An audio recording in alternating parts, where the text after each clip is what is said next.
the end of the day, forget about everything. We want to make sure that every child gets a chance. That's the bottom line. That's what education is actually really about. Every child deserves a chance. Now, we know that many children won't get a chance. They don't get a shot, they don't get a crack at anything in life. And it's not through the circumstances of their own construction, right? They're born into certain circumstances. There are lots of challenges across the globe.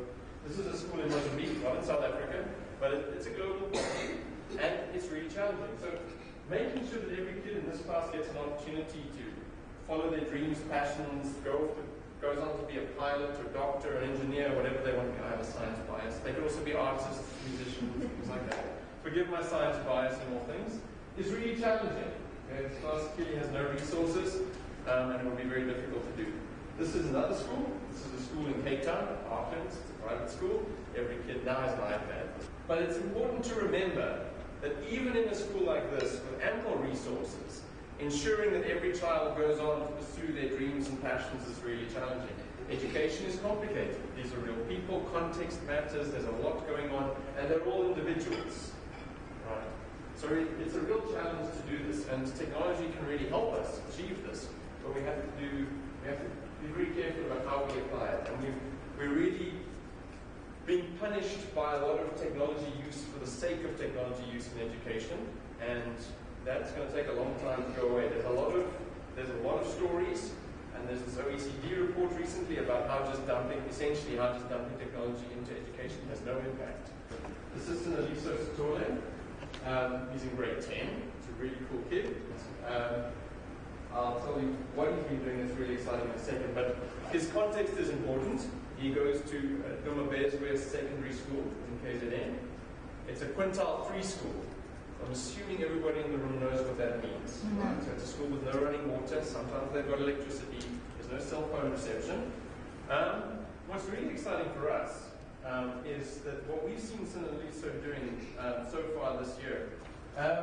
What's exciting for us is that Sinaliso actually uses intelligent practice. The service, I'll explain how it works in a few minutes.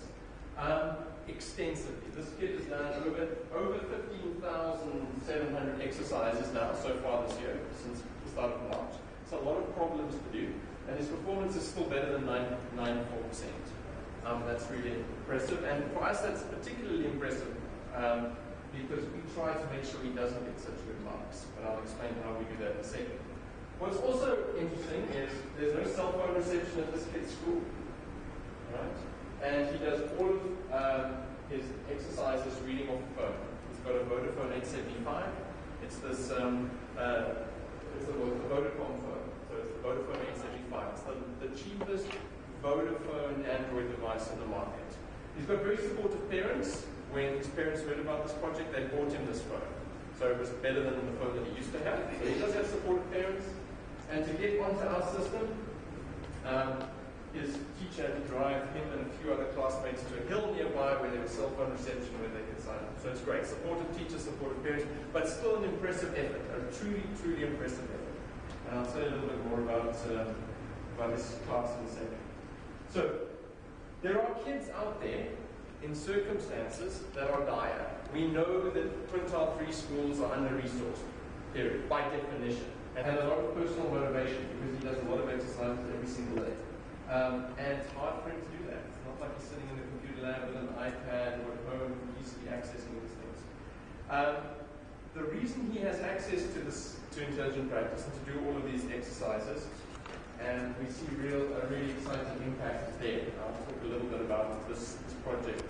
So I could talk about this project for hours. I often do. I shouldn't do that now because there's many other things that I want to tell you about. So I'm going to run through some of the numbers that make this project really significant. 80 quintile 2 to 4 schools on our system practicing. And I haven't told you what our system does yet. I'll get there. So what's one thing? Through Vodacom, access has been 0 rated. That's a fundamental enabler for this technology. It means that the learners incur no data costs whatsoever. They can go and buy a R1 Vodacom SIM card, recode it, stick it in their phone, they don't have to buy any airtime, and they can access the site. Okay? So they do not spend any money to access it. All the schools are quintile 2 to 4, dysfunctional schools. In rolling out this project, all we had were 3 hours of contact time with teachers. Okay, so we had one session at the ICT centers with teachers, 3 hours. Now I think if you poll the room quickly, if you only had 3 hours of training with teachers, what impact do you think you would actually have? Approximately 0, right? That's all we had to roll out this project at the start of the year. In Sinaliso's class, there are 5 learners that have done more than 5,000 exercises this year. So they've worked through multiple books of past exam papers. They're all in grade 10. Okay?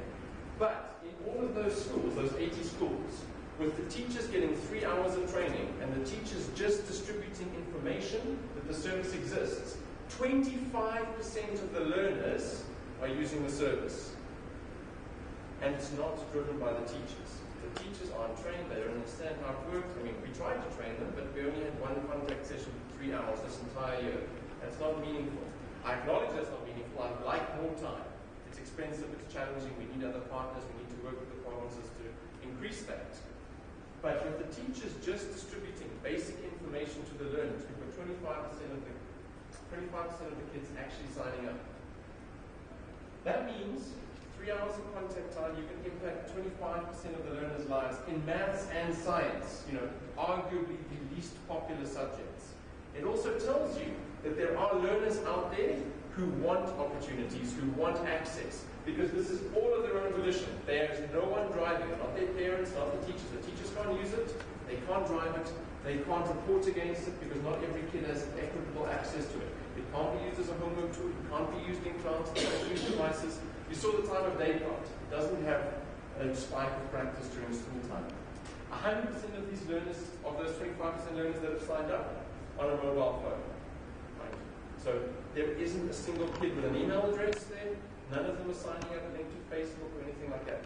These are mostly very poor schools, many of them in rural areas. We weren't given an opportunity to choose only the best, the schools where we thought it was going to be most successful. Had to be distributed across the provinces in the quintile 2 to 4 bracket, randomly selected. So that means 3,500 learners in those schools are actually benefiting from the service already. So that for us is really exciting. So 3 hours of contact time, distribute the information, we'll rely on the devices the learners have already got in 80 schools, and we're making an impact on 3,500 learners' lives, or more than that. Now I know we want 100% coverage and we want to make 100% impact, but the economists have shown us that real impact in terms of entrepreneurship, in terms of ideas, in terms of leadership, comes from a very small percentage. These kids that are prepared to self-motivate, drive themselves, these are kids that could become future leaders. We don't want to deny them the opportunity now because we can't make sure that everybody gets an opportunity. There's free access. So anybody who can try, who's prepared to go through, there's free opportunity to access. 25% of the kids take it up and actually use it. And we'll push through into 2016 with these schools and then expand. We're really excited to see what happens when a kid is on the system for 3 years. You turn to looking at how we learn and then looking at how you can build technology to enable it. In maths and science, one of the models is one in which the learner first acquires component skills, learns how to do very basic things, and then, and you'll see this, it's similar to the model of Bloom's taxonomy. What you do once you've acquired these basic skills is you practice integrating, practice using them together, trying to solve problems with them, etc. So you're applying that knowledge. But it's always in a constrained way.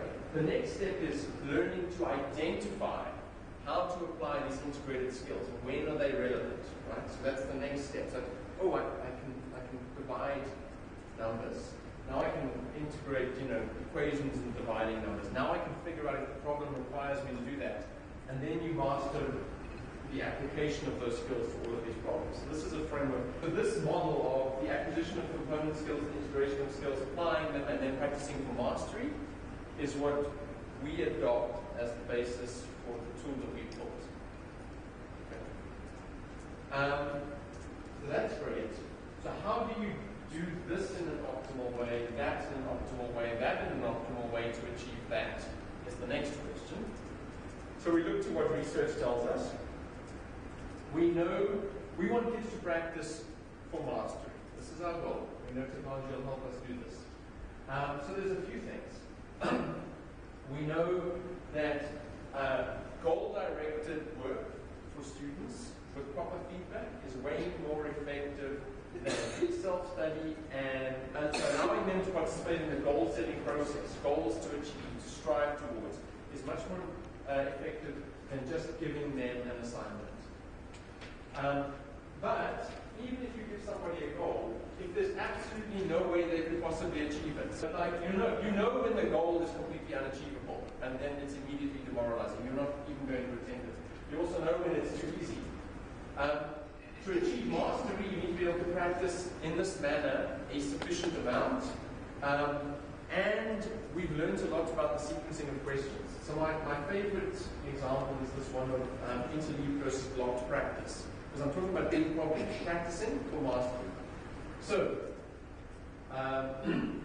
there's this model of how we forget. And you've all seen this plot for the memory curve. You might know 100% of something and you immediately start to forget it.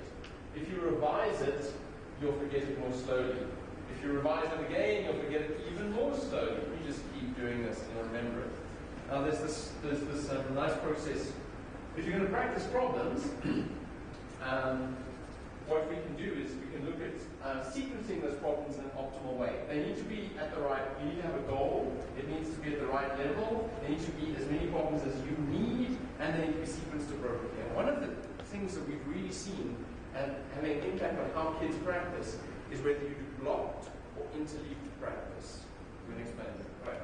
So this is just a graphic to illustrate the point. So these are just geometrical shapes. And the first study that was done involved college students doing calculations of the volumes of complex 3D shapes. These are not the shapes that they calculate. These are easy shapes, but it's just to illustrate the point. In blocked practice, you do a block of practice of the same thing. So my standard maths example is you do sine problem after sine problem after sine problem. So you're only doing sine problems. Then you'll switch to doing cosine problems. Okay, now you know I'm doing cosine, cosine, cosine, cosine. Then you'll switch to tan. Right? This is a good trick. In interleaved practice, they're all mixed up. There are two very, very important fundamental differences between blocked and interleaved practice. In blocked practice, you've got all sorts of hints about what type of problem you're solving. Like the exercise sheet your teacher gives you says, sine problems, and then you do all the sine problems. You know exactly what you're doing. Somebody told you, this is sine. Then you get the next exercise sheet which says cosine, and then you just do cosine. So, you don't have to figure out what you're doing, and you have to recall your sine skills once and then just apply them. So they're in your working memory. Then you switch to cosine. You recall cosine once, and it's in your working memory, and you just keep applying it. In interleaved practice, there are no clues. You have to develop two other skills. The meta skill of recognition. Is this problem a cosine problem? Is it a sine problem? If we go back to the circles, this is about knowing when and how to identify what skills to integrate. And then, if you are doing interleaved practice, it's harder because you have to work your memory more. With the blocked one, you remember all my sine stuff, apply it, apply it, apply it. You have to think once about the sine stuff. With the interleaved practice, you have to think, what is this problem? Go and fetch everything from memory. Now we know, if we use our memory again and again, if we do continuous active recall, we remember things. That's why people repeat things over and over and over again to try to remember, right? You're doing something like that. It's not exactly the same. So kids that do interleaved practice struggle more. That's the truth. It's harder. Your brain's working harder. You're trying to identify it. But learning has to be an active process. So what we built was intelligent practice. Intelligent practice is a tool that takes all of this stuff into account and gives learners the opportunity to practice in this way. Okay, so that's what we did. So we said, right, we want to enable adaptive practice for mastery. Every kid should be able to practice for mastery in a way that's appropriate for them as an individual. We don't use the word Personalized, we build something that slots into the teaching process. The teacher teaches the concepts. When you need to practice, this is the practice tool that you use. But they're still going to choose a section. In personalized learning, every kid will be learning the content in different sequences, doing different things, so it's very different. We don't do that. So, this is what a learner gets. A dashboard where they can see what concepts, topics, etc. they've mastered, and they can see a goal, they can set a goal, they can work through the curriculum, they can see exactly where they are. To get them infinitely many questions, every question is built on a computer program with an XML file, which allows us to generate many different problems of all different kinds, in chemistry, in physics. So we can just do as many problems as the learners need. They get immediate feedback, so these problems mean they can just do as many problems as they like. We don't just ask multiple choice questions, because otherwise they're just going to learn to read for distractors. We developed a bunch of different response types so that we can give more contextual feedback, ask more appropriate questions, give them a detailed explanatory solution, not a trick marking guide, and that means we can give them proper feedback continuously. The goal, make sure that they don't get frustrated or confused, make sure that they don't get bored, make sure that their progression from what they have to what they need to master is optimal. We make sure that our algorithm gives them 70% of what they're doing right. We do that by using a bunch of concept maps in the background. Every time they do a question, it's linked to topic maps and concept maps about what they're supposed to know, and we can infer a level of mastery for every node in the map statistically. So it's just Bayesian statistics.